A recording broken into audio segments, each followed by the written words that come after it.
Hi there. So I ran out of requests, so I'm going to do the division that my favorite team is in, which is the AFC East. And unfortunately, my favorite team finished last in that division last year, so I'm going to be talking about them first, and I'm talking, of course, about the Buffalo Bills.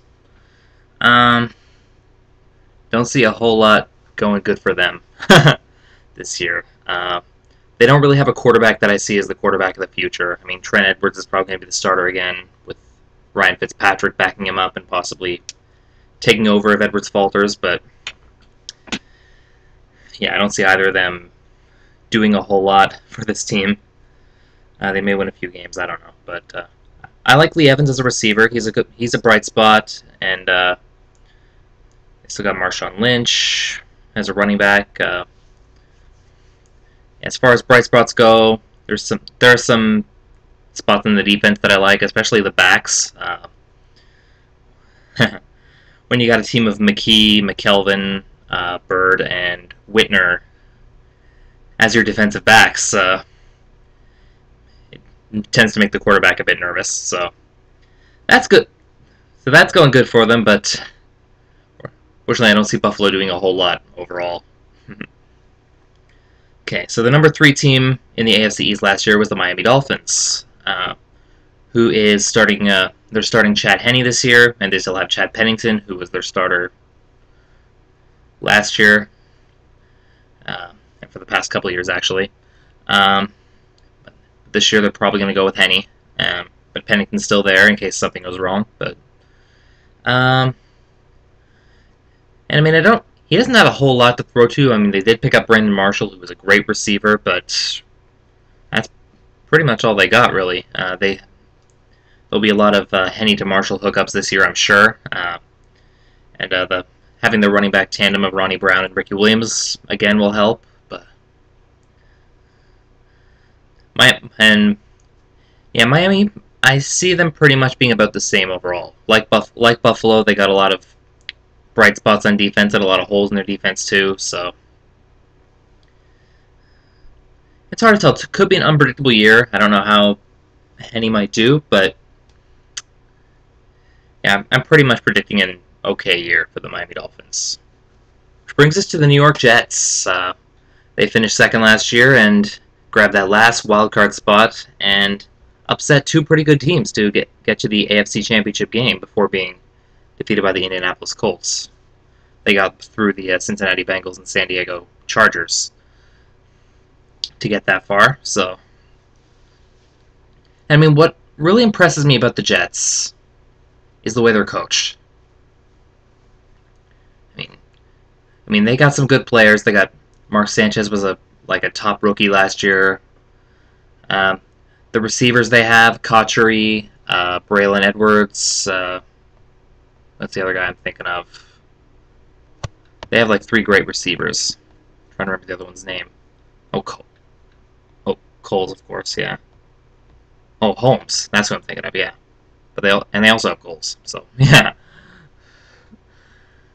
So they've got some great receivers, which has definitely helped the development of Mark Sanchez as well. But he's come into his own. Had a great rookie season, taking over for Brett Favre, who left last year after his 1 season with the Jets.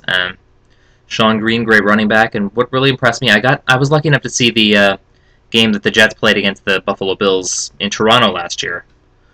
And of course, I wasn't enjoying it much at the time because they were beating my team, but the way they didn't try to do too much, they just got the first down, got first down after first down after first down. They didn't try to go for anything long. They just did what was easy and kept the Buffalo defense on the field and won the game that way. It wasn't about the long bomb to the end zone. It was just about keeping the ball, which really impressed me.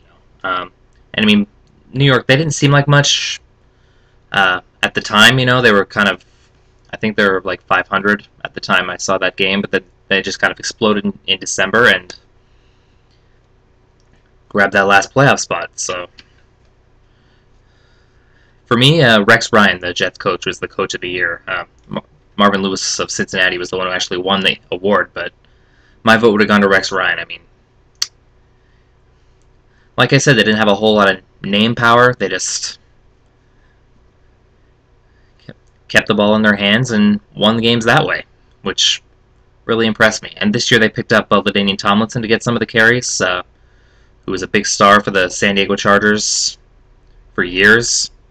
And he's older now, but I think he will fit in very well with that kind of coaching, the just playing for the first down type thing. And once in a while he'll break it for a long run too, so he's an upgrade as well. I'm not sure if he's going to be the starter. Sean Green might still be the starter, but Thomas will get some carries, I'm sure. And how about that Darrelle Revis? Best defender of the year last year. And he won a lot of games for them too, so good on the New York Jets. Which brings us to last year's first place team, the New England Patriots. And Tom Brady has been the face of them for years. Still one of the best quarterbacks in the league. I don't know if there's as much surrounding him on the Patriots as there used to be. Randy Moss, still a great receiver. Wes Welker will be a help too. I don't know what his injury situation is. Remember he underwent a bad injury last year, and from the looks of things, I don't think he's been activated yet. So maybe he's not in the picture quite yet. But Brady to Moss will be a great quarterback receiver tandem there. Who's going to be the yeah, I don't know about running back wise. I guess Maroney is the main guy, really. I forgot about Torrey Holt as a receiver too. Yeah, so Torrey Holt's another receiving option. I guess Maroney is going to be the guy again, and Fred Taylor's there to back him up. And Kevin Falk as well. So they got a nice group of receivers there. I don't know if it's going to be great, but Algie Crumpler is their tight end as well. So, yeah. And defense looks pretty solid, too. Still got Will Fork as the nose tackle. I like this Patriots team. Like I said, I don't think it's as stacked as their championship teams were, and they may be kind of on their way out now, but they're not out yet. I mean, as long as Brady is the quarterback of the New England Patriots, at least they're going to have some chance. So yeah, that pretty much wraps it up. And I was having trouble deciding between the Patriots or the Jets to win the division. Basically because of the way the Jets have emerged, basically. And if Darrelle Revis for the Jets is still kind of uncertain. I think he's still holding out at the time I'm filming this video, so I don't know if their defense is going to be all there, so probably for that reason, I'm going to still go with the Patriots to win it.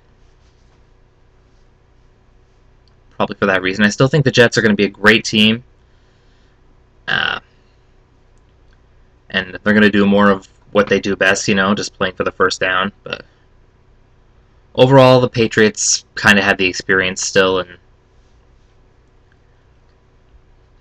of course, that kind of coaching for the Jets won't win every game. So I still like the Patriots to win the division. I still like the Jets to finish second, and they'll probably challenge for a wild card again. Miami, some bright spots, but I don't think it's all there. So they finished 3, I think, and as much as I hate to say it, I think my own favorite team, the Buffalo Bills, is probably going to be one of the worst teams in the NFL this year. Hate to say that about my own team, but it's probably true. Okay, so that wraps up my AFC East video. I have 3 left. The AFC North, AFC South, and NFC West. So those are the 3 I still have to do. If you want to see either one of those first, leave me a comment, send me a message, and I will see you later. Goodbye.